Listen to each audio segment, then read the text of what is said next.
This video may be a week and a few days late, but regardless, we're going to cut and run and get to the chase and finally review the second episode of Star Wars The Bad Batch, Cut and Run. I'm John Berry and welcome to this review, and I hope you like that pun I threw in there. But anyhow, so this episode, Cut and Run, so the Bad Batch, they're finally on the run, and, well, they decide to go visit an old friend. Now, some people before the episode there has, look at my Cut, and I was like, they're not going to go see Cut already. Nope, they're going to see Cut. And the main reason why they do that is because they want to basically ask us, hey, how did you manage to stay low and not get caught for the entire length of the Clone Wars? That's basically the premise, but actually what the truth of this episode is showing us two things. The Republic is becoming the Empire in more than just name. In some ways, the Republic was already the Empire by the end of the Clone Wars to begin with. This episode is partially designed to show us the implementation of the Empire's control over the populace, the requiring of chain codes, so basically requiring all citizens to have a form of identification, to have a number, and they are required to have that to travel off-planet. And they're impounding vehicles that are not properly registered or abandoned.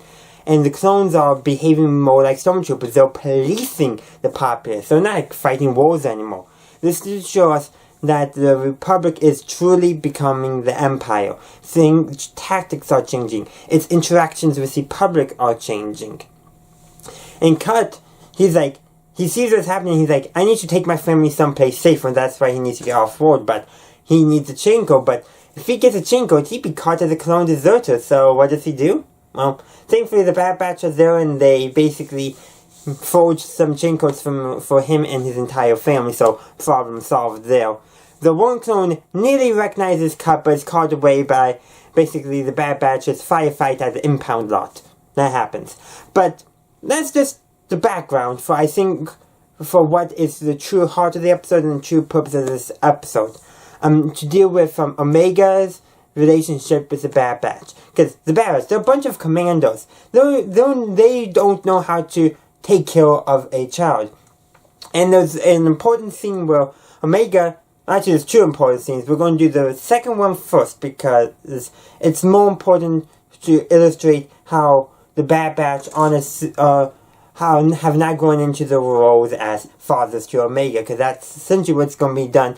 We've seen that before in Star Wars. The Mandalorian is one notable example. But what it is Omega is getting a chance to be a kid. She's playing with Cut's kids, adopted, or stepkids, if I remember correctly. But regardless, the Cut's kids, she's playing with them, playing ball, and the ball accidentally leaves her fence. She goes to retrieve it, but she's nearly attacked by some of the native wildlife, and it frightens her. And Hunter's like, what were you thinking? But Cut steps in and because he knows how to be a parent, how to be a father, how to comfort a child who's just been through a pretty scary and potentially even traumatic experience. He knows how to do that. And that starts getting Hunter to thinking that Omega might be better staying with Cut and his family rather than hanging out with the Bad Batch. Which I think is kind of the heart of the episode. It's like, Hunter's thinking that they can't take care of Omega. Omega needs a proper family. Meanwhile, Omega wants to stay with the Bad Batch, and when she finds out that Hunter wanted to send her away, she's a bit hurt. But she ultimately decides, no, she's going to stay with the Bad Batch. She makes that decision, and Cut lets her make that decision. I don't remember precisely if Cut says it's your choice, but he does not stop Omega from going with the Bad Batch. Which again, I think shows how he knows how to, interact with children. The Bad Batch are still learning, and this is an important episode. And then there's a tender moment with Hunter and Omega at the end, where Hunter tells Omega that he wanted to, basically he felt like he couldn't give Omega what she needed, a family support structure. And that's why he wanted to send her with Cut. And Omega does understand that, but she makes it known that she wants to stay with them. And that's a very emotional thing. I think too often in the adult media, and by adult I mean mature, grown up, not intended for kids, and adults in general too, they think of kids as, how should I put it, toddlers who don't know what they want, who can't make up their mind kind of thing.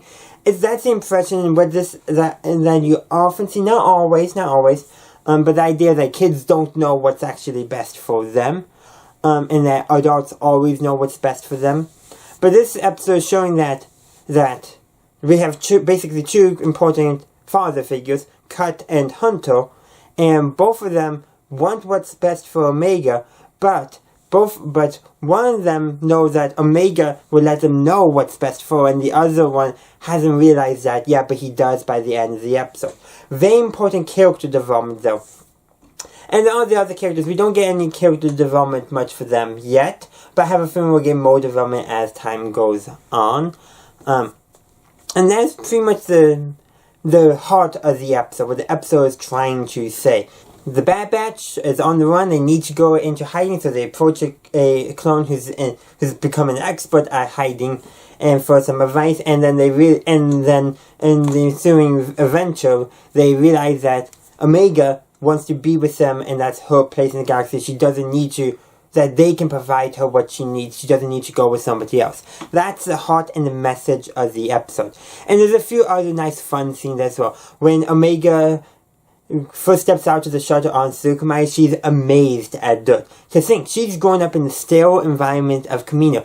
She has no idea what dirt is, and she's just fascinated by it. The childhood glee. It's very similar to how we ended the previous episode with Omega just wide-eyed at hyperspace, which she also had never experienced.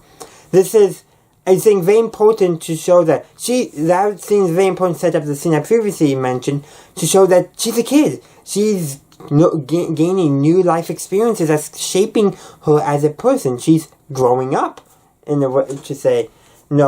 Most kids by Omega's age are well acquainted with dirt, but we get to see an older kid who has never experienced dirt before. Granted, she's a clone, so she probably has accelerated aging, so she seems to be so she's probably actually 5 or 6 years old when she's probably, biologically and all that, because of clone aging, she's probably more like 12. That's the impression I've got. I could be totally wrong with her age, but she's basically still a kid at heart. And we get to see that in this episode. And then we get to see the Bad Batch accept that and realize that they can give her what she needs. And that's actually going to lead us into our next episode, which we're going to be talking about tomorrow. So I'll see you then. But before I do, I just want to ask you the question, what did you think of Cut and Run? What did you enjoy about it? What did you not enjoy? I would love to hear from you. Feel free to let me know in the comment section down below. Thank you for watching my latest video. If you enjoyed it, please be sure to upvote and consider following the channel to stay up to date on my latest videos. And if you'd like to help support the channel, please consider subscribing at whichever tier you choose, where each tier does have its own unique benefits.